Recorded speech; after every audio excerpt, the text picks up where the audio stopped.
네, 전공의들의 진료 복귀가 오늘 아침부터 시작됐습니다. 하지만 일부 병원의 전공의들은 단체 행동을 계속하고 있는데요.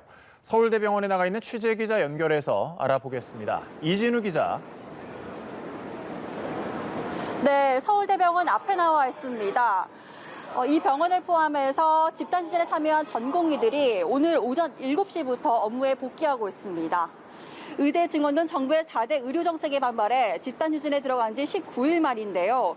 전공의협의회가 단체 행동 수위를 1단계로 낮추며 진료 복귀를 결정한 데 따른 겁니다. 집단휴진에 참여한 전임의들도 진료 현장으로 돌아가고 있습니다. 하지만 병원마다 복귀 상황은 다릅니다.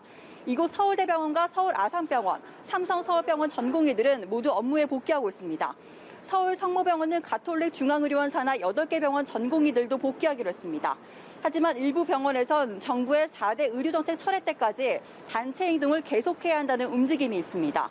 또 전공의들이 내부적으로 복귀 시점을 아직 정하지 못한 병원도 있습니다. 아주대병원과 전남대병원, 경북대병원 등 10여 개 병원의 전공의들은 집단휴진을 계속하고 있습니다. 세브란스 병원의 경우 진료과마다 의견이 갈리고 있는데 일부 전공의들은 복귀를 준비하고 있습니다. 이 전공의들은 주로 대학병원에 근무하는데 진료 정상화에는 시간이 걸릴 것으로 보인다고요? 네, 그렇습니다. 일부 병원에선 전공의들이 코로나19 진단 검사를 받고 음성 판정이 나와야 실제 업무에 투입할 계획입니다. 검사 결과가 나오려면 하루 정도 시간이 걸립니다. 또 집단 휴진 기간에 연기한 입원이나 수술 일정을 재조정하는 데도 시간이 필요합니다. 수술이나 입원의 경우 정상화하는데 2주일이나 그 이상이 걸릴 것으로 병원들은 보고 있습니다. 다만 외래 진료는 전임의들의 복귀까지 더해지면서 이곳 서울대 병원을 비롯해 대부분 병원에서 좀 더 빠르게 정상화될 것으로 보입니다. 네, 집단 휴진 사태는 일단락되는 모습이지만 의대생들의 의사 국가고시 시험 거부가 새로운 불씨가 되고 있다고요? 네, 오늘부터 내년도 의사 국가시험 실기시험이 시작됩니다.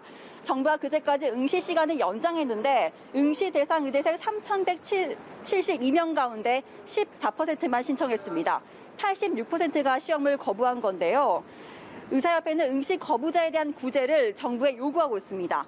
전공의협회는 2주 안에 구제하지 않으면 다시 집단휴진에 나설 수 있다는 입장까지 밝혔는데요. 하지만 정부는 이미 한 차례 응시 기간을 연장했고 다른 국가시험과의 형평성 문제도 있다면서 추가 접수 계획이 없다는 입장을 오늘 재차 밝혔습니다. 의료 정책을 둘러싼 의정 갈등이 완전히 봉합되기도 전에 또 다른 갈등이 불거지는 모습입니다. 지금까지 서울대병원에서 연합뉴스TV 이진우입니다.